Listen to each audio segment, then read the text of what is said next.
Are live. All right. So welcome to the group, Josh. Uh, maybe we could just start off with a little intro. This way, every, everyone knows what you do, and a little bit about your business. Yeah, I know. I help men find and keep, their ideal relationships by reaching their full potential. So I have a channel called Pinnacle Man.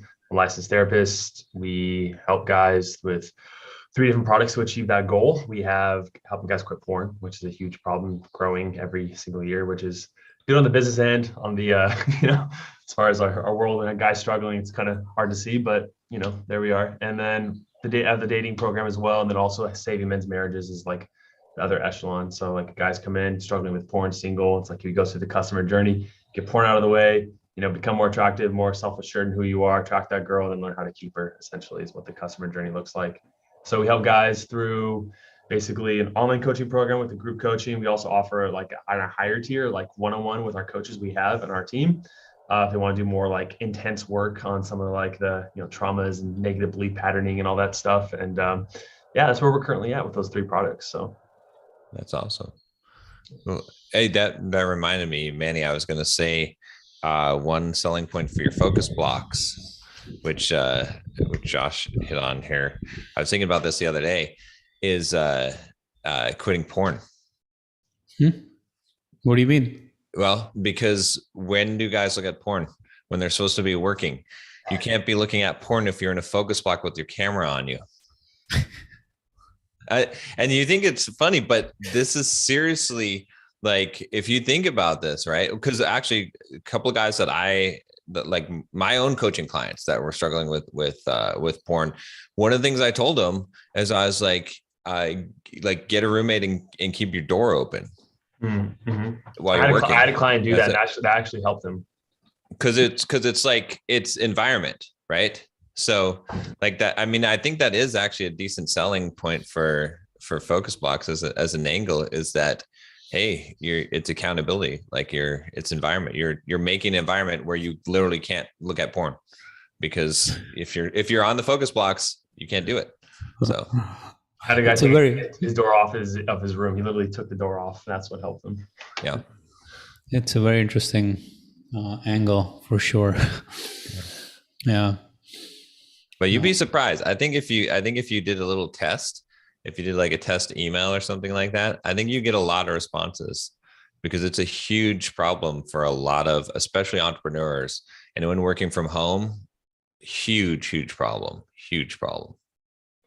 So Interesting. Yeah. Yeah. I guess it takes a specific kind of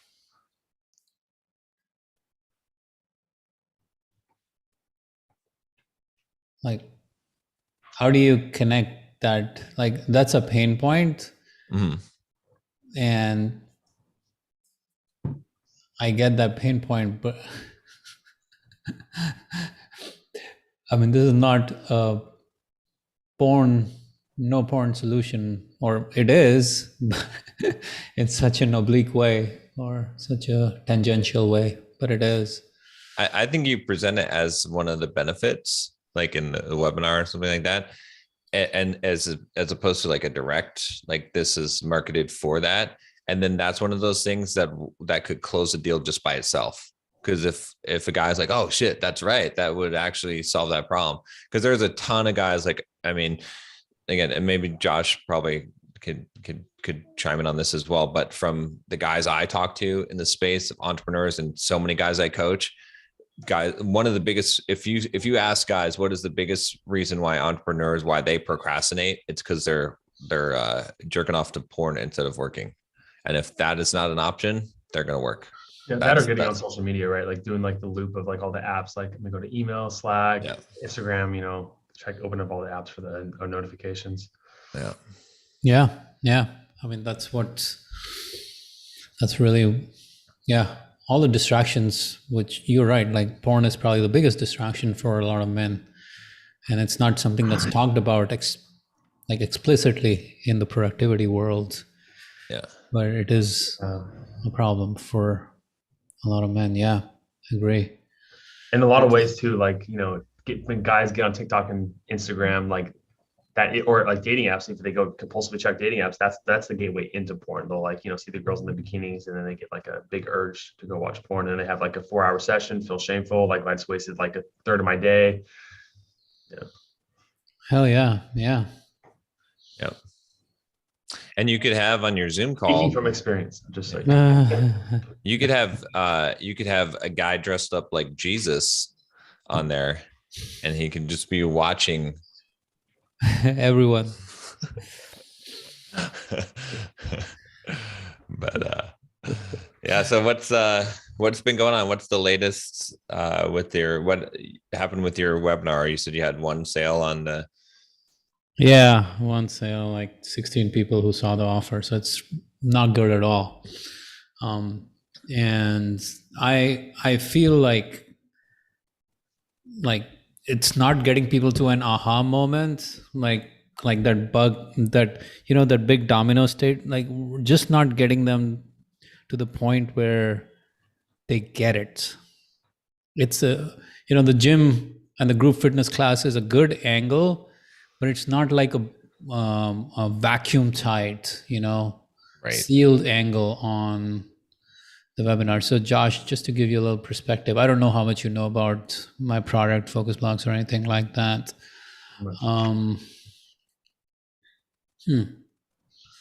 Maybe Josh needs Focus Blocks. Josh does need Focus Blocks, but that's a separate story. We will walk him through. I said I didn't know much about it. I know. That's why I said everybody needs Focus Blocks. Everybody needs Focus Blocks. Sometimes I do. Yeah. Sometimes I do get distracted, What? Sometimes you do what? I get distracted, We all, if you're human, you're probably right about that. And especially if you're doing deep work, that's definitely a problem in today's economy. Because you have your phone and you have your computer and you have your emails and notifications and Slack and IM. And most of the times you're using up all of your willpower and motivation and discipline and self-control to keep those at bay. And let me see if this is a problem for you. And let me see if that is something that you can associate with, so I can explain Focus Blocks in a manner that actually would speak to you. Let me understand some of the challenges and see if it makes sense to you, because I'm not going to explain the solution to you until I understand if the problem makes sense to you. So what time do you start work, Josh, normally? So I wake up at 6:45, go to the gym. I start work around 9:30. Okay. So you start working around 9:30. Is it 9:35, 9:30, 9:42? It ranges from 9:30 to about 9:45, depending on the day, how long it takes me to eat my breakfast. Okay. And when you do finally sit down at, let's say, 9:38, do you just say, okay, project A, most important project, and I'm going to work through it? Or at 9:38, you're like, let me check a little bit of email, and let me check a little bit of Slack, and let me check a little bit of YouTube or social media or something. And before you know it, it's already 9:47. And you're checking some of these things before you get on that project A that you need to do. Oh yeah, I always start with Slack because half of our company is in Croatia. So there's like a lot of messages that I feel like I need to get to right away. Right. So other than Slack, which is your work, is there anything else you end up doing before you get on that important project? Honestly, no. Like I leave my phone in my room, and I think the biggest distraction for me is when I'm on a call with the client. This is really bad, but I'm being honest. When I'm on a call with a client, sometimes if I get a Slack message, I'll like put the Zoom screen on the right side and I'll check the Slack message and read it while I'm talking to the client. So that's not good. But that's not good. Yeah, that's not good. But I do take 20-minute breaks here and there to like watch like a soccer highlight for the English Premier League, which I don't feel guilty about though, because I feel like I did a good focused amount of time of work, and then I kind of deserve that little 20-minute or 15-minute break. How often do you check email in a day? Twice. Do you have specific times? Yeah, once in the morning, once at night. Just not specific. Not on your phone at all throughout the day, right? No, it's in my room. Leave it alone. And on your computer, how often do you go on YouTube? That's the biggest that's the biggest time one, because if I'm posting on YouTube, I'll upload something on YouTube, right? And then I see the thumbnail, I'm like, oh, what's that? So I would say probably on average I probably waste in the time of I work throughout the day, probably an hour to 90 minutes a day on YouTube. Okay. So that's a lot of time, right? Yeah. Um, Across a month, that's good. what about any social media apps and things like that on a daily basis? I just downloaded TikTok because we're posting on it, and we're doing pretty well already. But TikTok did start to suck me in a little bit, so I put an app called Stay Focused on my phone, where after more than 2 opens within an hour, it locks me out, and I usually listen to it when it does that. I don't know. Yeah. Now, when you plan your day, how do you plan your day?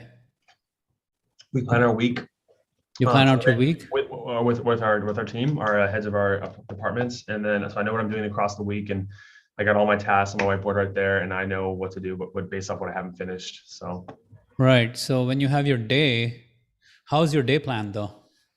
So I mean, for example, today right after this, I have a coaching meeting with the coaching staff, individual meeting with the employee, then 3 onboarding calls for marriage, and then I'm going to work on YouTube for the rest of the day.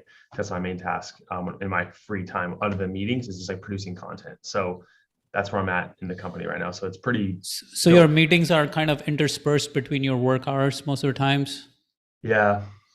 Yeah. Do you think you're able to get your best work done as a result of that? It's debatable. Yeah. It's probably more productive if I just have that full block to focus.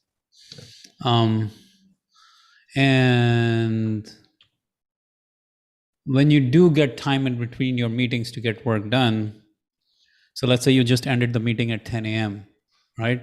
And now you have another meeting started at 11 a.m. or something like that. Mm-hmm. Do you just say like, okay, meeting done 10 a.m., let's go get this work done for the next 1 hour or 2 hours or 3 hours, and no YouTube, no social media, no Slack, no IM, no email or nothing like that at that point? Yeah, I'm pretty good at that, because I kind of like shut down at like 7 p.m. I'm done for the day no matter what. So I want to get as much possible work, because if I don't have a full good work day and I feel kind of guilty, and then I'll end up working till 9-10 p.m. So I try to get as much done as possible. And that's Okay. if I have a time gap, yeah. Okay. And do you know exactly what you're working on during those hours every single time? Yeah, I have my task for the week, and I know what I finished and what I didn't. So it's like, yeah. Okay. Cool. All right. So here are a couple of things as we're talking about this. If you look at your whole week, the whole week, like Monday through Sunday, how many hours of non-appointment work do you do? Non-calendared appointment or non-meeting work do you do? Probably 35 to 40 hours. 35 to 40 hours. Mm-hmm. And during those 35 to 40 hours, how often do you find yourself in situations where you are doing something you should not be doing? So I'm probably not the best person to talk to about this, because for me, maybe John knows this about me, like we're in my position, like I think we're doing really well. And so like I don't feel as guilty when I do kind of have like little breaks in between. I don't watch porn anymore. That's not on, like I don't have, like Instagram is not even on my phone. So I don't, and when I do take these breaks, I don't feel guilty about it too much, to be honest. Right. I'm not talking about guilt. Okay. So you're asking me again? So ask me the question again. The question is, in those 40 hours of work that you do every single day, how often do you find yourself doing something other than the core work that you should be doing in that moment? 12% of the time. 10 to 12% of the time? 10 to 12% of the time, yeah. So does that happen during that hour while you're working? You'll do something, you'll take a little break and then you get back to it, or do something else and then get back to it? Sure, yeah. Yeah. And are you aware of the concept of attention space? Attention space? Attention space, no. You sound like a lawyer, Manny. Yeah, I know. I'm just trying to understand like everything.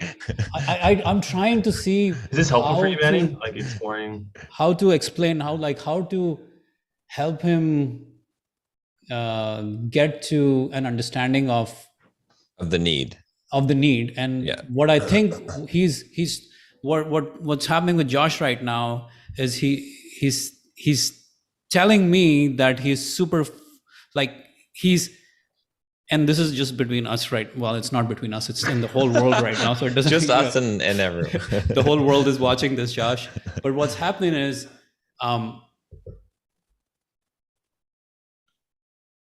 the assumption that we make while we are working is that, oh yeah, I'm actually pretty productive, or I'm actually not distracted, or I'm actually not, doing all of these other things at this time, and hence it's not really like I'm good with my work, is the assumption we are constantly making with ourselves. And what I'm trying to help understand, or help get to that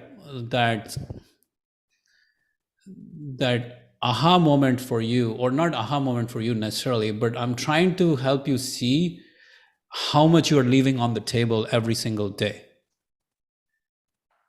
Okay? And that's not easy to do unless I understand your schedule, and unless I understand what you're doing every single day and every single hour. Because I know you're a very disciplined person. I know you have a lot of self-control and willpower, and you're trying, you're like, okay, this is what I'm doing, so nothing else. The concept of attention space that is so critical for any knowledge worker to understand is that anytime you're doing something other than the core work that you should be doing, like, so if you think about your time, anytime you are doing work, you get into some sort of momentum, and you have all of this attention space available. You have clean attention space available to do, let's say, project A, and then suddenly you take a little break to do something else. You are not on the trajectory of increasing your momentum. You've lost that momentum of focus. So now again you get back into that project A, and again you're trying to get more focus, but then again you take a break, or you do something which takes you away from your focus. And then again you do that work, and you take a break, and you do something, and it takes it away from your focus. So you never build what I call attention focus momentum. So instead of your focus going like this, your focus stays somewhere like this, because you take those breaks and you allow yourself to do something else other than the work you need to be doing. Maybe it's Slack for you, maybe it's those messaging things for you that you do, or the emails that are coming in, or maybe the breaks that you take. So you think you're doing this when you're doing work, but instead what happens, every time you take a break, or every time you do something else other than the core work for an hour that you should be doing, you get stuck here. I guess, like, this is like my philosophical brain coming into it, but like, who determines what core work is, right? You determine at the top of the hour. Right. Well, is it stuff that brings more to the bottom line? Because then you can make a debate, like, what work I'm doing is at any given hour, do you know what that work is that you want to do in that hour?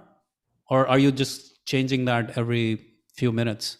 No, I know exactly what I'm supposed to be doing. Yeah. Exactly. So you know what you're doing. So I'm not saying what it is that core work it is for you. You know what you should be doing for that hour. So we're clear. We're on the same page that you know what you should be doing in that hour. But every time you deviate from that core work that you should be doing, even if it's answering a Slack message, answering an email from a client or a customer, or taking a break here or there, this is where your focus, this is the level of focus. If you think about it, this is where your focus levels kind of hover when you're doing that to yourself, compared to staying with that task throughout for the whole 1 hour. Yeah, that makes sense. All right. So we think we're doing deep work, as Cal Newport would talk about it, but every time we switch context, every time we switch that task, we're out of deep work mode. And instead of doing high quality work, we're just stuck doing this. Right. Does that make sense? Yeah, it does make sense. Yeah. Is this something you struggle with any given day? To a degree. I mean, it's not a yes or no. It's not a binary thing. It's like, how much do I struggle is the question. Well, that's what I'm trying to tell you. Objection, leading the witness. Well, what I'm trying to tell you is that even if you do it 2 or 3 times an hour, you screwed. Your hour's productivity has gone down way more. The thing is, I think with me though, like I said before, and I know you weren't touching on this, but like, I don't feel bad about distracting myself to respond to a message to an employee. But the thing is, I'm not asking whether you feel bad or not. See, you were thinking about guilt and feeling bad. That's not the point of this. That's what I think the core reason why one of your clients would end up wanting to work with you. No. It's not about feeling bad. They want to be productive, but they want to be productive because they probably don't feel good about not being as productive as they think they should. It's not about whether they feel good about doing that thing or not. It's about what's the maximum results they can get in any given hour. Mm-hmm. So we're talking two different things. You're talking from the angle of porn where someone would feel guilty or feel bad. Mm-hmm. I'm talking from the angle of productivity. How can you maximize the value of any given hour? You feeling bad or not bad doesn't have anything to do with whether you're productive in that hour or not. But like you mentioned pain points. What's a pain point for your client then? The pain point is that instead of doing, so if you are saying you do 40 hours of work, if you do this, you're actually doing, your output is more like 20 hours of total work instead of 40 hours of real work. Right. So we do. Why would the client feel bad about that? You don't have to feel bad. You just wasted your, instead of John, doing. do you know what I'm saying, John? Yeah, I know what you're saying. Yeah. So he's saying like, what is the actual pain that motivates them to seek a solution to this problem, right? If they don't realize, I mean, I suppose when you educate someone, if they think they're putting out work and they're putting out less, but I think that probably more people, like, again, a lot of the coaching clients I have, they feel guilty because they're not producing enough. They're not being productive enough, or they're stressed out and they feel like their head is always foggy, that they're in a scramble because they always have a million things that they're trying to do. They can never get enough done. And so they're neglecting other things. They're not going to the gym. They're not working out. They're not spending time with the family. They're snapping off at their children, right? And it's all related to this problem of not focus, because if they could focus and they could get their work done in less time and have a structure for that work and feel confident that work's going to get done, they wouldn't have all of those symptoms. So that's what I think Josh is trying to say. Like, where does the pain, that the primary pain, because you're offering a solution and but it's from a, well, I think your viewpoint on life is you must be as efficient as possible. And this is efficiency, and everyone should see that, which I see. I agree. I think all of us here can see that, but the average customer doesn't have that exact mindset. They're more concerned about, I'm getting fat, I'm not going to the gym, it's because I'm not getting enough work done. And even then, I'm still not getting enough work done. And I work too many hours and I work too late, right? Kind of those are the pain points that they're experiencing, because they don't care about being the most optimal, efficient machine possible, like you do, like I do, right? Like, you know what I'm saying? They care more about those other pains. Manny, I'm thinking of two people in my life, specifically my brother and my business partner, who work more than I do. The only people in my life who know how to work more than me.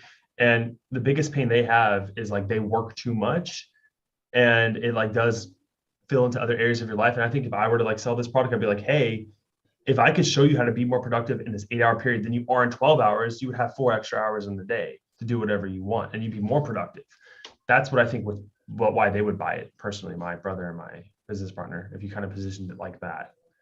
I mean, that's partly the positioning of it, that we literally, with what I show you, you do 2 days of work in one day. With what the solution that we have, we literally do 2 days of work in one day. Not everyone wants to do 2 days of work in one day. Some people are okay with like just like letting life go the way they want to go. That's ClickUp's main selling point. If you guys know ClickUp, right? Yeah, ClickUp says save one day a week, and that's a very interesting selling point they have. Yeah. But yeah, so the question then, as we're talking about this, is when I say to do 2 days of work in one day, that's actually not a pain for anyone. It's a great benefit, but it's not a pain. Why would you pay for that, is what you're thinking, right? Why would I pay to do 2 days of work in one day if I can do 1 day of work in one day? Mm-hmm. Yeah, that's a good point. Well, I think because it comes down to is if you just ask someone, okay, what's the biggest thing you're struggling in life right now with, mm-hmm. right? Whatever it comes back to, the solution can be getting more done in less time, mm-hmm. right? Because if they're like, oh, I just like, I'm getting overweight and I don't have time to go to the gym, bam, right? If they're like, oh, I have like I am stressed out all the time, I'm depressed, I don't have motivation, I'm snapping at my wife and children. It's because, again, same thing. If you had focused time, if you had more time in your day, if you're getting things done and felt good about yourself, you would have motivation. You wouldn't be aggravated, blah, blah, blah. Right. If they're like, oh, I'm not productive. The thing is, I should be making more money. I should be doing whatever their problem is. This is the solution to pretty much every problem, because everything is going to come down to, or you can frame it in that way. And I think it's a valid frame. I don't think it's much of a stretch. So a lot of the married guys I work with, John, they one of the biggest reasons the wife like left them is like they work too much. It's like, well, hey, if you were able to get more done and make more money, then you wouldn't have been an issue. You wouldn't have been divorced, right? Yeah, that's how I found out this. Like, that's how I figured this out. So just to give a little perspective, I have a business called 2000 Books, where I summarize world's greatest business and productivity books, or business and self-development, productivity being one of them. So I literally read everything there is to read on productivity and time management and goal setting and all of those things. And I summarized those books. We sell those book summaries on our website. They've been selling for years now.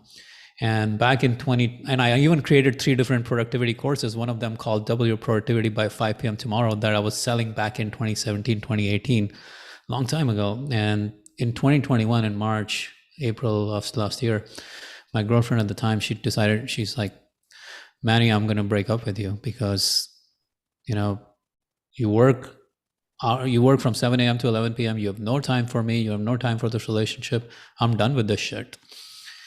And I'm like, no, but you have to understand, like, this is for the future. Like, I'm working hard to build this business, and this is going to build a great life for all of us, for us. Like, this is for something much bigger than just, the time right now. And like, don't worry, at some point I will have a lot more time once I get through this phase. And she's like, no, either you give me more time or we're breaking up. And I'm like,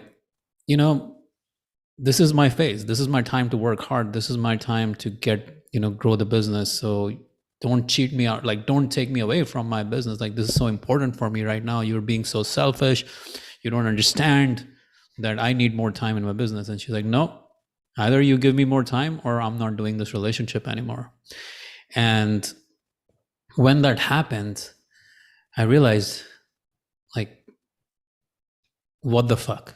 I am the quote unquote productivity guru. I've sold summaries of the greatest, like, I've literally read over 100 greatest productivity books. I've sold summaries of every damn book out there. Not only that, I created 3 different courses, including a course called Double Your Productivity by 5 p.m. tomorrow. I have testimonials from hundreds of clients telling me how the course doubled their productivity by 5 p.m. tomorrow because of a very specific program, very specific structure. And here I am, unable to be productive. What the fuck? And then I look back at my days and I realized that I wasn't following my own system every day. Like, some days I would, most days I wouldn't. And I'm like, it's true. I'm not as productive. I'm nowhere as productive as I claim to be. And I'm not even a productivity guru. Like, it doesn't make sense that I'm selling a productivity solution when I can't even be productive to save my own fucking relationship. And in that moment, like, as I was trying to figure it out, I had a big realization. I realized what I was trying to do is what everyone's trying to do. I was trying to use more willpower and more motivation and build more habits in order to stick to my routine and build better, have more self-control to stick to that 1 hour block of time, and have more discipline and have more willpower and have more routines and implement more systems. And that's what my life was. And I was kept on trying. But the thing was, every time I would have my customers who were my clients of Double Your Productivity by 5 p.m. tomorrow, they would come on coaching calls and they'd be like, oh, Manny, it's such a great system, but I just can't follow through on it every single day. I just can't do it every day. I just can't do it every hour. And I get results when I do it, but most days I don't.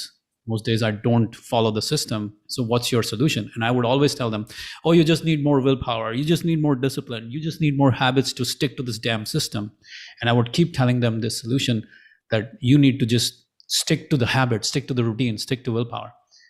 And ultimately, it never did for anyone. Neither did it for me, because that's the struggle I was having, that all of my customers were having. And that's when I realized that everything I had created was actually a pretty bad solution, because it never solved the real problem that most people face today, which is that they are struggling.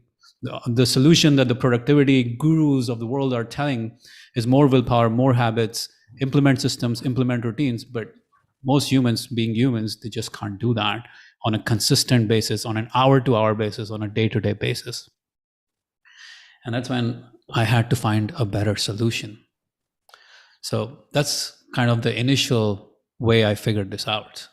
And then I figured out something much more powerful that doesn't need any willpower or habits or routines or systems or anything like that. And literally, like, as soon as I figured it out, I went from working like from 7 a.m. to 11 p.m. to literally finishing my work days by 2 p.m. every freaking day. Not for a day, not for 2 days, for a month, 2 months, 3 months. Literally, I did it for almost a year now. Now I can finish my workday by 2 p.m. or I can do 2 days of work in one day because I've got a solution that fucking works every single hour. It doesn't just work once in a while. It doesn't depend on my willpower or habits or routines or anything like that. It just makes me so much more productive and makes so many of our customers so much more productive. We have literally customers who have doubled their income in 3 months, doubled their income in 2 months, doubled their revenue in 1 month because now they've got solution that works. One guy went from $45,000 a month to $100,000 in a month because of implementing this. One guy literally from $20,000 a month to $40,000 a month in 2 months. It's crazy the results people get once they realize how, or once they start using the solution. And that's been my experience consistently again and again. So yeah, That's brilliant. That's great. Yeah, cool. You still haven't given the solution though. He didn't ask for it. That's the whole point. See, you anytime in a sale, if someone doesn't ask for a solution, they're not ready for it. I guess that's true. Like I told you, I'm not your ideal customer because like for me, it's like my philosophy in life is like kind of Buddhism and Zen. It's like I'm going down the river of life, and whatever I do is supposed to happen, and I try my hardest at the end of every day. I know where the ship's going in our company, and if I know we're going to get there, and it's like I don't. There's no pain around my productivity, basically. Right, but then the whole feeling good. What if I feel good about watching porn, and if I'm Buddhist about watching porn? That's not a problem for you. I tell people all the time that like not everyone in the world suffers from porn. There's people out there that watch porn daily, and they freaking. I've done videos on this. Like KSI, he's this like British YouTuber. He's like 25 years old. He's worth like $25 million. He watches porn all the time. It's not a big issue for him. There's people out there that drink socially every night, and they have a happy life. They have happy kids. They have making millions of dollars. They can drink. Some people, it's not an issue, so porn's not an issue for everyone, right? People that it is an issue, that's when I help them. Yeah, agree. It's a pain for people who feel guilty. You mean the product? Oh, the porn stuff? Yeah. Shame and guilt. Shame and guilt around how So they feel after. do you genuinely believe porn is a bad thing? Now we're touching into morality, man. Like, no, but I want to know from you though. Do you believe porn is a bad thing? I guess you could take it from a non-moralistic standpoint, but is it a good? Like from a Stoic standpoint, philosopher. Well, whatever standpoint, it's your standpoint. That's all I want. I don't think anything is good or bad. I just think there's actions and consequences. And like if someone's consequences of watching porn is that they spend X amount of hours per month, they feel less productive because their dopamine's getting all messed up. It's cutting into their sleep. They're lying about their wife about it. They have erectile dysfunction. Those are all consequences of watching porn. If they don't like those consequences, then quit porn. If they don't mind, having ED with their wife and they can have sex. See, you're trying to build a pain of porn while telling me that it's not a big deal. I'm not trying to build. So that itself is a counter argument because you're trying to share, hey, look at all of these pains. By the way, it's not a big deal if you have that pain.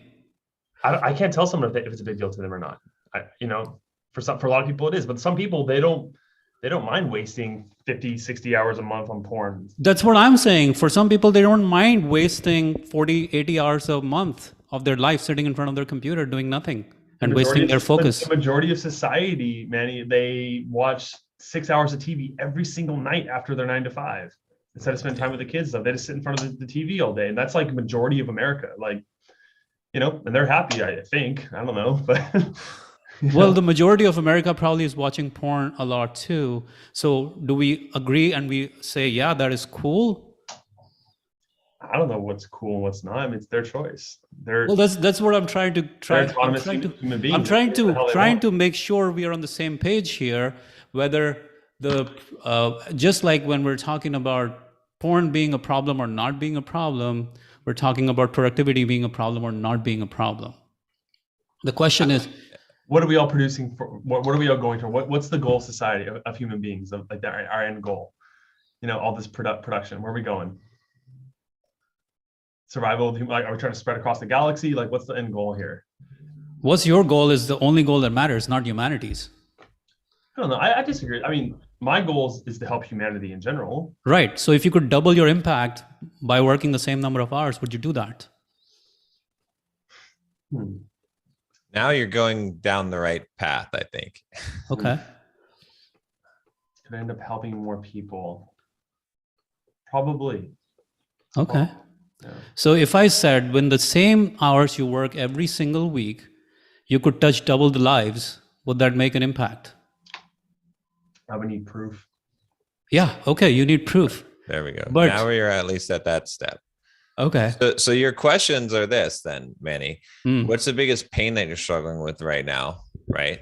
Because some people will get that.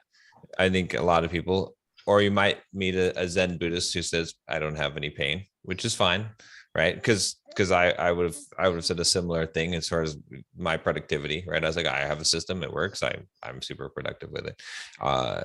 But then the other question is, what is important to you? Because that's the other way to reach this, is what is important to you. Because whatever's important to someone, if they can have more of it or do more of it, then I think you're on the right road. Yeah. This is a very interesting conversation because there's nobody who's immune to the idea that they can get more done in this world today. Just like there's nobody who's immune to the idea that porn is affecting their life in some way, shape, or form in negative ways that they don't probably want. So, and unless they remove it in their lives, they will have problems with it in some way, shape, or form. We all know that. We can have a moral or non-moral argument about it, but it is something that affects their life negatively. Here's something though. Here's why I think that tact isn't working. It actually rubs people the wrong way to getting more done. Because, okay, so productivity, right? So the idea of being more productive is actually painful, right? Because it means doing more work. So think of it this way, right? Let's say if I said, hey, I can double the distance that you can cover when you're running for half an hour. In half an hour of running, I can make you go twice as far, right? Be like, okay, well, let me tell you how you do it. I'm going to make you run twice as fast, right? So then they're like, oh, well, that sucks. I don't want to run twice as fast. So I think going with the doubling your productivity, maybe this is not the right way, because it makes people feel like it's a more of a burden and what's more work to them. Whereas where you just touched on with Josh is like, what's important to you, right? Because even if someone answers spending time with my kids, spending time with my girlfriend, going to being fit, again, you can come from that angle and say, well, it's all equation of time and priorities, right? And so the work that you have to do, if we can get you to do it in half the time, that will give you more of what you want. Or you can do more of that work, right? You can get twice as much, be twice as impactful as opposed to being twice as productive. I think being productive is not the words to use at all, because I think that people associate that with pain, with extra work. They tell them they can be twice as lazy, right? Because they can be, because you're twice as lazy, right? You finish your work at 2:00. Yeah. Hey, you get to being twice as lazy is a lot more appealing than being twice as productive. You get the same amount of work being twice as lazy is a lot more appealing than getting the same amount of work being twice as productive. Is it selfish of me with our time left, if I can ask stuff about my business? Yeah, let's talk about it, man. No, let's talk about it. Yeah. Okay, cool. So our main struggle right now between like service delivery operations and like client acquisition is like client acquisition, that leg of the business. And with our marriage program, we're running Facebook ads, which are starting to really ramp up and target good leads. So that's going really well. Where we're struggling is the organic with YouTube mainly. And I say struggling because we want it to be like triple the amount of leads we're currently getting, which is we're getting on average like 1 to 2 leads per day from YouTube. And they're not always higher quality, right? So we want to easily double that. And so that's, if we double the idea is if we double our views per video, that should, double the amount of leads ideally. And I've been in the YouTube space. John knows I've been in the YouTube space for a while, and up and down with stuff. And it just, I don't really know why we can't make stuff click, because our videos are high quality, like especially in comparison to like people in our space. Like they're really well edited. I feel like we're great on camera. We have good copywriting. Obviously, I'm not going to say that it can't be improved, but I'm not sure like what we're missing or like how to improve that. So that's our main struggle right now from my end, because I'm focusing on YouTube's my space. So that's where we're struggling. This is on getting more views on the YouTube videos. Yeah, views that, I mean, as long as we're getting more leads, obviously, but like, they're probably pretty correlated, right? How much is a lead worth to you? That's a good question.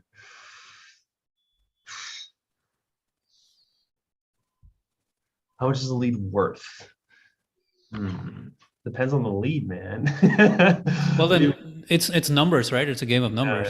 It can't depend on the lead, because then we don't have the numbers. Like a qualified lead, or just a like average lead? Yeah. How much? So let me take you through a little thought experiment.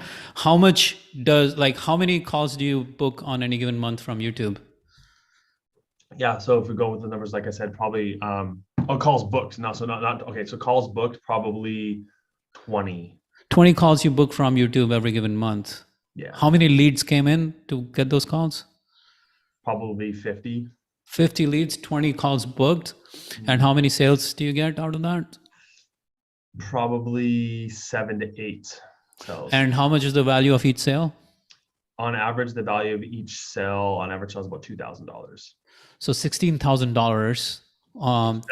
That's low. That's low actually. From YouTube. I know the numbers the past couple of months from organic, and it was like 30 to 40,000. So I'm off with the numbers. So I got to get those exact numbers, because the past couple of months through organic, we gotten 30 to 40,000. Just from YouTube, right? Okay, so let's say 30,000 from YouTube, and the total number of leads you got from YouTube was how many? Any given month? So that means on average, so 30,000. So if we got 6 divided, so what was the question again? Sorry, I tried to do the math. How many leads did you get from YouTube for the month? Total leads? Last month. Yeah, last month, probably around that means probably like 50 then. Damn, man. Are you kidding me? 50 leads to $30,000 in revenue? That's $600 a lead? Yeah, we have our closer is able to sell our high ticket price point really well. So yeah, 50 5K. to 20 to 7 or 8 no, the numbers are not like at 30,000. You're selling a $2,000 program, so you're selling 15. So our highest tier, like I said before in the very beginning, is our 5K. It's a 5 to 6 okay. offer. Okay, so they're buying different product levels, so that makes sense. Okay, that all makes sense. So, but 50 leads are generating $30,000, so each lead is worth $600 to you. Okay, that's pretty darn good, man. Yeah, I mean, so it's like our biggest struggle is like 1 month we'll do, our highest month was like 120K, and then the next month we did like 40K. So it's like there's such a variance, and that's because the leads sometimes 1 month they rush in. There's a lot of leads because the videos do well, and the next month it's not consistent. That's the biggest headache for us, is a lack of consistency. What's your Instagram like looking like? Our Instagram is shit. Okay. Yeah. I would actually focus more. I mean, we could definitely talk about the the YouTube getting more leads out of it, but Instagram Reels is going to get you a lot more leads. I think. Like, let me see what you have. We just started a new page because I felt like doing it on my page didn't make sense. You want to drop your YouTube link in here? In the chat? Uh-huh. It's funny. I just hovered over your latest video and I was like, I see a picture of me. yeah, John. Yeah, I use you as an example of like a transformation, man. Okay. Yeah, I was like, but no, Instagram. Okay, with Instagram right now, I've got 92K followers on Instagram, And most of my reels are getting like 20, 30K views per reel.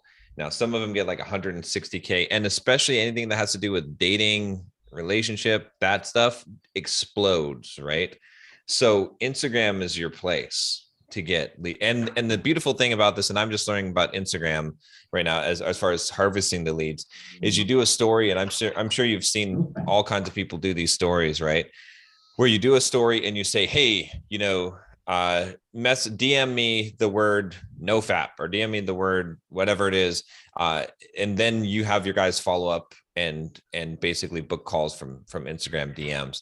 That is probably the most efficient system right now. I mean, the YouTube is great still, but we're gonna pump content. We have an editor who does shorts for us. We put them on TikTok, YouTube, and Instagram. And right now we're starting from scratch with Instagram because I'm not using my main page. I guess I could have, but like I wanted that as my personal page on Instagram. So like, is it a lot helpful for you because you have already established audience, right? Where we're starting from scratch.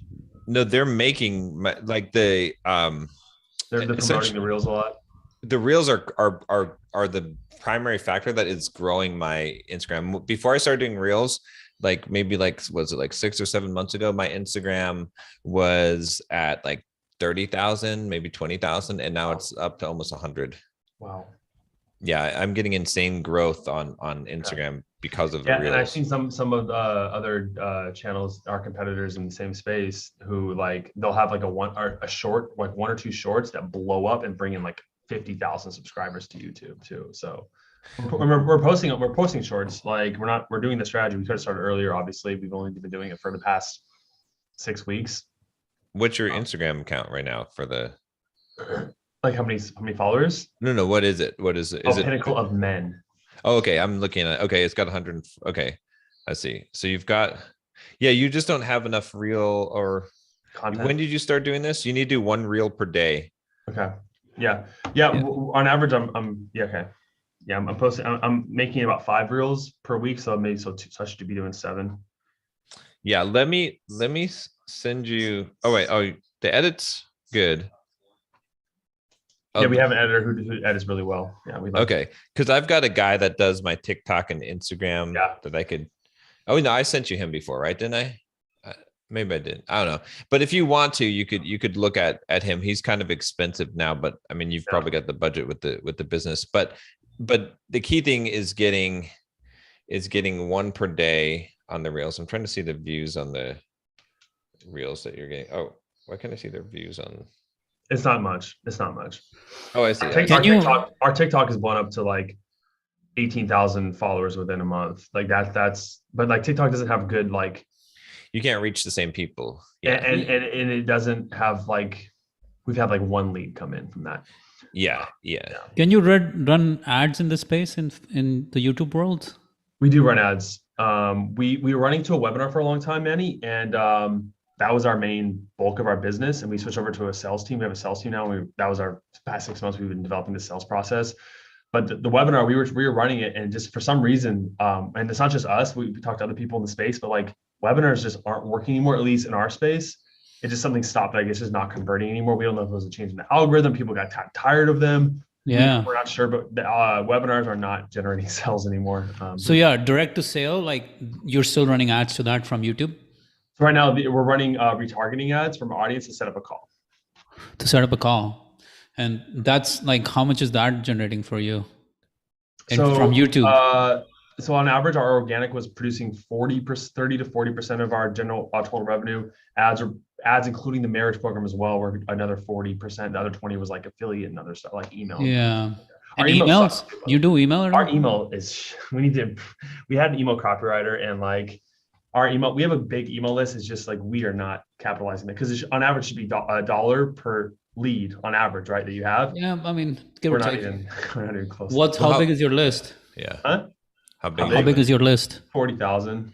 And you're not generating anywhere close to 40K from the list per month, right? 5K per month. 5K. What's your open rate, click-through rate on that? It's very low, man. Like probably 1%. Click 1% is okay. What's the open rate? Oh, the open rate? Probably like, depends on the email, but on average, I mean, I'm gonna get these exact numbers for you next time I come in, but I would say probably 8% open rate. Huh? 8 to 10% open rate. Okay, that's pretty low. Yeah, that's bad. Should be at You least need 15. to clean it up. Yeah, he said he was, and so we're looking for a new email copywriter. Well, the solution too is that what you need to do is when people first come onto lists, you need to have good emails that get them engaged in opening. Right, and that's the thing. He was just trying to. He was like, I should have been more on top of it. He was just kind of selling. He wasn't producing a lot of value, giving them. Okay. And he was kind of like selling like every other email I know. It's a no. You think value, value, value, then sell, right? You know, the two best things I found for open rates on email, like when they first come onto lists, one is an email course, a free email course. So like a 3 or 5 day email course. So then they get trained to open your emails sequentially because you have high open rates at the beginning because they want to get the next lesson in the course. And then the second one is a super, super valuable newsletter that's weekly, right? That's like a roundup of these things, or like, this is like, you know, some kind of like really valuable, you know, quick tips, you know, type of thing where everyone waits for it every week and opens it up. Those two things, if you're struggling with open rates. And you should clean up your list. By God, yeah. you should you probably need to get rid of like 10,000 people from your list, because More, it's hurting your deliverability big time, and it's only going to go down. Once you get down that number, it doesn't improve, it only gets worse. So get to 20% if you can, by just like at least clear out your cold subs from the last like 6 months, like whatever is cold. What's gone cold for the last 6 months? Clear them out. Is it a limiting belief that I think that like because we have a lot of younger audience that they won't open email as much? Nah, I mean 20% is standard, man. Like younger audience, older audience, 20% is still something you should be able to get. Yeah, it'll skew more towards that, right? Being a younger audience. That's why I'm saying Instagram is your thing here. Like if you can get Instagram going, do DMs to calls, that's going to be like when I do one of those calls on Instagram, I get hundreds of messages from people, you know. And you have an assistant who goes through those and sets them up. I just set it up now where we have a sales team I'm finally selling high ticket and doing phone sales. So in fact, we just closed the first sale yesterday. So all right, congratulations. Yeah. Okay. So 5K. Yeah. Cool. So, but with YouTube also, what is your conversion rate to a lead? Well, okay. Are you making a call to action in every YouTube video to book a call? Absolutely. Yeah. Okay. Because you should be able to get around a 1% conversion rate to a lead, of viewers on your video, or sorry, not 1.1%, right? So every 1,000, you should be able to get one lead.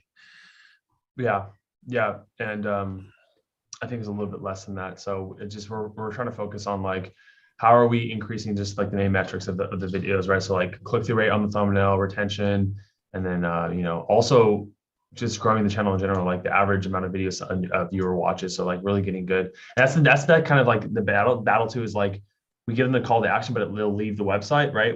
And then YouTube wants people to stay on YouTube, right? So it's like also battling the idea of like keeping them to watch other videos as well. But that's kind of like a small, difference. Yeah, I think I don't know. I've debated this before with a lot of people, but I think that the call to action that caused them to leave YouTube is not a big deal because it's such a small percentage of people that actually do it. Yeah. What I do now is I'm doing 2 call to actions. I'm doing one call to action to book the call or to basically leave YouTube in the middle. And then at the end, I'm doing the call to action to watch another video. And then I figured that balances it out because if people watch another video, there's a lot more people, like maybe 10% of people watch another video, but only 0.1% actually click off or 1% probably click off and then 0.1, it probably affects it a little bit. But one thing I noticed too in your video description is you've got a lot of other stuff besides booking the call. I wonder if it might be better if you just got rid of all the other links and all the less noise, just like, hey, book a call. Like that's the main call to. Exactly. So that's the only thing that they see because, the other stuff, are you actually getting money? Like, I mean, the other stuff, let's say someone buys one of your books or things like that, or they go to your, Facebook or they email you or they go to the blog, you probably don't make much money. I mean, if your leads are worth $600 each, then shit, I wouldn't care about any of that other stuff. I would only have the consultation call. You probably know what's the value of a click to you as well. How many people, what's the conversion rate on that page, on the booking page? So the conversion rate of people booking a call? Like Conversion rate on the booking page. How many people hit that page versus how many people book the call? so how many people who view the calendar call actually book a call is what you're saying? Yeah. Yeah, I don't know that number, and I need to get that number for you as well. Because I think when you know that, and I'm assuming that page is probably converting, the problem with that page right now is that you're putting the book to call before you're putting an email gate. So they don't like, you don't even get their email, and now suddenly they're overwhelmed. They're like, oh, this is a lot. I'll come back to it later. And now you lost the lead. Mm-hmm. So would be easier if you just let them enter their email address first and then let them book a call. Well, Then you have when they book a call, they put their email address in, and Calendly. no. But then you lost. See, here's what's probably happening, and you can, when you look at your data, we can talk next week compared to what you want to happen. What's happening right now is if you have 100 people going to that page, Mm-hmm. you probably have 10% of those people booking, like filling it all out and booking that call, 10% or even less, because it's a lot of work. But if instead, so you're only getting 10% as emails, right? Out of 100 people, you're getting 10 emails. But instead, if you put them on a landing page saying, let me show you how to quit porn addiction forever, enter your email and help me out or something. Now you get 30 or 40% of those people entering their email. And as soon as they enter their email, then they're asked to book the call. Right? Isn't that putting more steps though? Yeah, but you're getting something much more valuable, which is the email address. So you can try. For us, that hasn't been valuable, but it's not today because you don't know like you're not using it properly. But if you could, it's not going to change your conversion percentage on the back end, though. I don't think it could change even by 1% because you just get their email address and now you're getting them. In fact, you're getting more commitment from them. So guys, I got my coaching, my coaches on the call waiting. Oh yeah. Okay. Okay. Right. I really appreciate this. I love it. And I'm excited for next week. Yeah, man. Awesome. Yeah. Glad to have you, Josh. Thank you guys. I'll have a great rest of your weekend. You too. All right. You too. Take care. All right. I guess we should probably wrap this up too. So, or we can start, we should try to start wrapping it up like about 9:55. Yeah, this way we can get on the focus block afterwards because we missed the focus block. So it was a very interesting conversation though with Josh, because I think to tell people that they need to be more productive before knowing what they want in life is a waste of time. Yeah, it sort of came off as an attack. Yeah, I think he perceived it as an attack on him. Yeah. Right. As personally. And I think that, but that was a good learning lesson is like I said, that's why I think I was trying to think I was diagnosing a problem, but you never want to diagnose a problem that the person hasn't owned up to the problem yet. Right. And you don't want to propose solutions to something that they don't even know they have a problem to yet. Exactly. Yeah. They have to be coming to you saying, so you can go say, you can talk about what's the biggest thing you're struggling with now? What's your biggest pain right now? Mm-hmm. Right. And then, and even that sometimes people will not tell you openly. Right. So it's almost like, what are you trying to do in your life? Like, what's your big goal? That's where I should have started. Like, what's your goal for the year? What's important to you? A lot of people don't even have goals for a year. What's important to you? You would think most entrepreneurs, the people we're talking to, they have that clarity. I think you got to step back and say, what's important to you? What's most important to you right now? Right. That's a little bit vague. Like if I asked you what's most important to you right now, what would you answer to that? I mean, I would say like, there's a lot of answers. I would say. But if I say, what's your number one goal for the year in business? No, but any one of those answers you can go and spin it from there. If I say,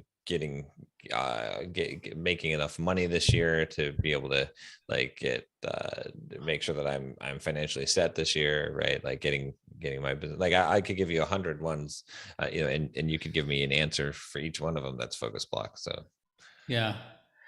I mean, anytime, like I almost realize like anytime I have a conversation trying to solve a problem where everyone's feeling like people feel,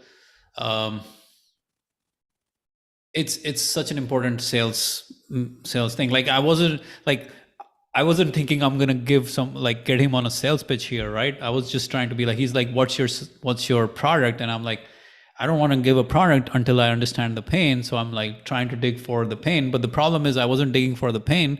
I ended up digging for trying to help him, trying to show him that he is not being productive, and nobody wants to know that they are not good at doing productivity yet. People don't Right. want to admit it, even though they are wasting their time. They don't want to admit it and say, yeah, I'm not as good at, or not. I don't know if that's the case. Maybe people don't want to, people feel people think that, Is it, I is think it I diff- will have to re-listen to the conversation, because it was yeah. really good, because some of the words he said were really profound. He's like, so what if I'm, using my time the way I want to? I'm Right. not feeling bad or guilty about it. And I'm Right. like, but when did I say you were feeling bad or guilty No, about no. it? Because It's perceived as an attack. It comes in as an attack, as opposed to, because if you say, hey, what's your pain? Like, what are you struggling with? What's causing you the most distress in your life? People will have an answer.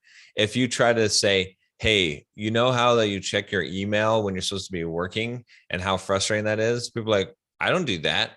Or like, I can handle doing that. Don't tell me what is bothering me. I'm happy with that. Like, I'm still productive, right? They're yeah, defensive, right? You have yeah, to really like get them to tell you the pain, and then be like, oh, I see. Yeah, that does suck. Well, tell me why does that cause you so much trouble in your life? And then maybe even ask the question, so what do you think you could do about that?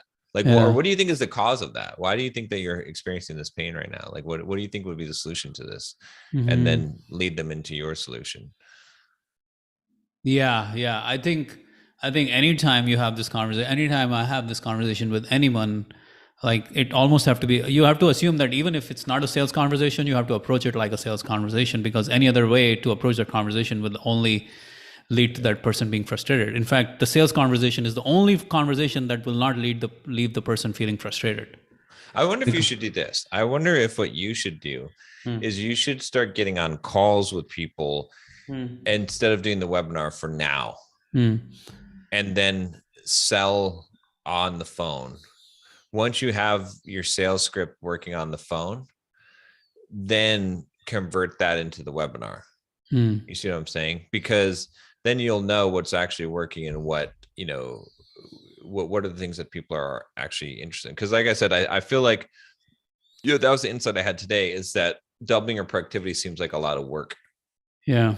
Right. It's just like if I said you can run faster, that'll make you get there faster. It's like, okay, yeah, I get it, but I don't want to do that. I don't want to do it. I want to double my laziness. Like, I want to, Hmm. so I think that it's being perceived as work, and that's what is making people um turned off by the idea. Whereas if it's like, what's your pain, or what's the thing that you're after, and then you show them how they can get more of that, or alleviate their pain. That's the thing, because productivity is not something that people like. Well, they're okay. Actually, this is the problem that you're facing. This is it right here. I'll tell you exactly what it is. Okay. The only people who care about productivity are productivity gurus. Hmm. So if they're not a productivity guru, when you're saying double your productivity, they literally don't care, because no Hmm. one thinks about if they are a productivity guru, guess what they think they're really good at? Productivity. Right. So they take it as an insult. They don't Hmm. want some other solution. So that's the problem that you're facing, I think, is that it's you have to get away from the whole productivity side of it, even though that's the underlying mechanism, the underlying problem, and instead diagnose the problem that people are facing in their lives. What are the things that people, right? And then give them that solution, show them how they can have more time, how they can accomplish more things. That's what they ultimately want. They don't want to be more productive, because more Hmm. productive sounds like a lot more work. Hmm. Hmm. That's interesting. Yeah. It to sell on phone. By the way, I do want to try out the the webinar style I told you about. Oh yeah, with the one focus block in the middle of it. I mean, it's worth a shot. Yeah. The reason Like, why I thought about it, and I uh, like what you're saying here, and that's probably something. At some point, I might just like go to phone sales where we sell a combination of Quantum Leap and Focus Blocks, and that's it, really. like try not to do the webinar as it is. But until I settle on that as the option, here's my current thinking. Okay, with Quantum Leap webinar, everyone who attends, they're like, oh my god, this is life changing, this is a new paradigm, I did not understand this before I attend this webinar, I wish I had known this long time ago, I would have paid just to attend this webinar. Amazing, like so many comments, people are like, doesn't matter if you're going to sell me anything because it was so worth it, right? The aha moment to them is insane. Right. In Focus Blocks webinar, I'm not able to get them to that aha moment, right? The Focus Blocks webinar, it's still like it's like meh aha moment. Like some people get it and then they become the customers, but a lot of people are just like, yeah, okay, yeah, I get the analogy, but it's not bulletproof. It's not vacuum sealed argument. Right. Quantum Leap is like a vacuum seal. You cannot escape from that reality. You cannot argue that reality, more or less. What the conclusion happens in Quantum Leap, you cannot run away from that conclusion, right? With Focus Blocks, it's like, yeah, but this way, that way, like it's not bulletproof. It's not. So there's no aha. There's not that big aha moment. So there's a lot of like, at that point, you're not going to get good conversions. If you can't get good aha, you can't get good conversions, right? So then the only thing that remains, like, I have to find a way to get that aha. But if I can't, the biggest aha people have, even after they buy Quantum Leap or even after they buy Focus Blocks, it's the first time they do a Focus Block. And that's when their faces light up. And they're like, this is like, we just had this woman, Kathy Staple. Kathy, she joined last webinar and she showed up on, earlier this week. And she's like, this is life changing. This is so amazing. I didn't even fathom it could be as effective as it is. Like I kind of understood the concept when I was, in the webinar, but when I did, like, thank you so much for creating Focus Blocks. This is amazing. And so it's like, people have to experience it to understand what the value of the damn thing is.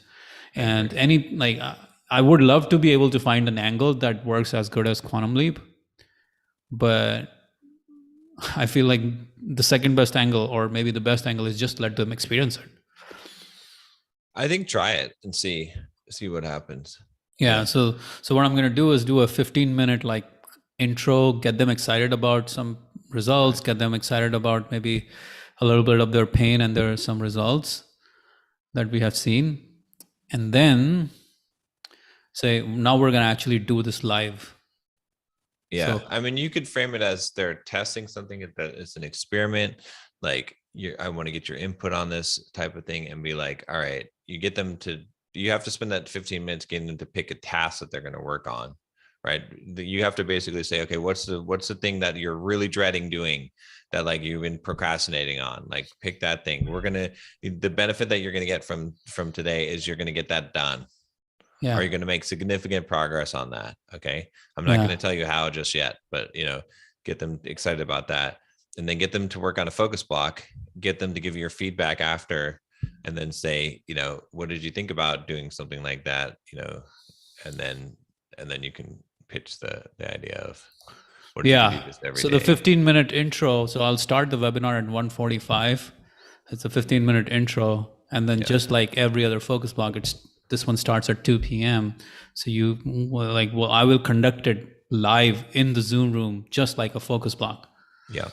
And go take them through the entire journey. And at the end of it, they can give their feedback, and then they get pitched on the product. So we'll see.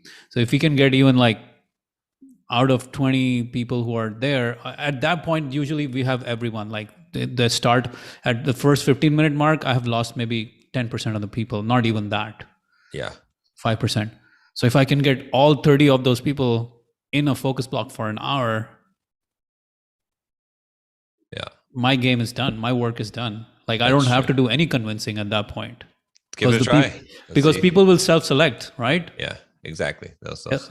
I don't have to like sell at that point. Like, dude, what you experience is what you get every fucking day for the rest of your life. You want it or not. Your webinar is you literally do nothing. Like you just wait. Exactly. My webinar is just the 15 minutes of I like it. Getting them excited about it, and then just putting them into it. But then I get all 30 of those people in it, And Yeah. even if I can get like 10 of them saying, damn, this was so fucking good, Right. we probably get 5 sales out of it. Right. Yeah. So that's the that's the new angle. We'll see. It'll be All fun. right. Yeah. Let's wrap it up here so I can jump on. Well, I'm going to have to miss, but it's all right. Hang on. At You will least not do it. miss. You already missed the 10 o'clock block. What are you dreaming? No, I have a call at 11 because it was Oh. still scheduled on my calendar. So Oh, okay. All right. you Cool, got some man. thoughts for the week? Yeah, go ahead. Shoot, I had a good one.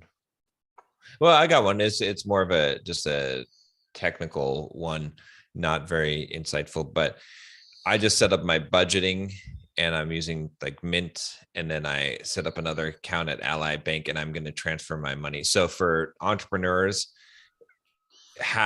even if your income is fluctuating, have a fixed amount that you pay yourself, that you distribute, that you base off of maybe last year's earnings or whatever that is conservative, and then budget everything off of that, because variable budgeting doesn't work and it doesn't give you consistency over time. And you can make everything into a fixed budgeting by consistently paying yourself to you just transfer to a specific account every month. And then for things like taxes, you transfer out a certain amount, a fixed amount every single month to a different account for insurance, things that are payment things. That's what I'm doing. And it just gives you peace of mind because then you know where you're at any given time and you have a buffer. So Yeah, that's good. Consistency is crucial there. Yeah. My thought today is you can never try to force someone, or you can never try, or I should never try to tell someone what they're doing wrong when trying to convince them of anything, right? Yeah. The only way to convince them of anything is to let them see their own ways through not trying to show them what they're doing wrong, but trying to understand what their aspirations are and showing them possibly why they're not there, like the heaven and hell solution. Like basically not trying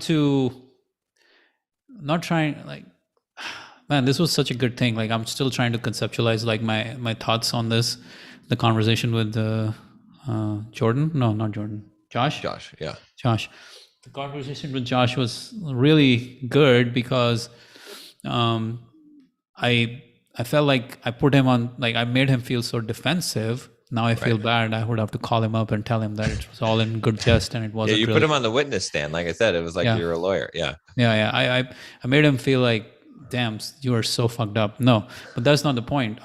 Or that's not the way I would ever get any kind of person to believe in anything I'm selling. The key to selling is to understand what their aspirations and what their frustrations are, and they will come to their own.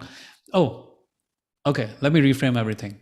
A sale is never made if I want to force the sale down their throat. The sale will only be made if they believe or they get to their conclusion that they need this damn thing. Right. And me trying to prove that they're wrong will never get them to the conclusion that they need my product or solution.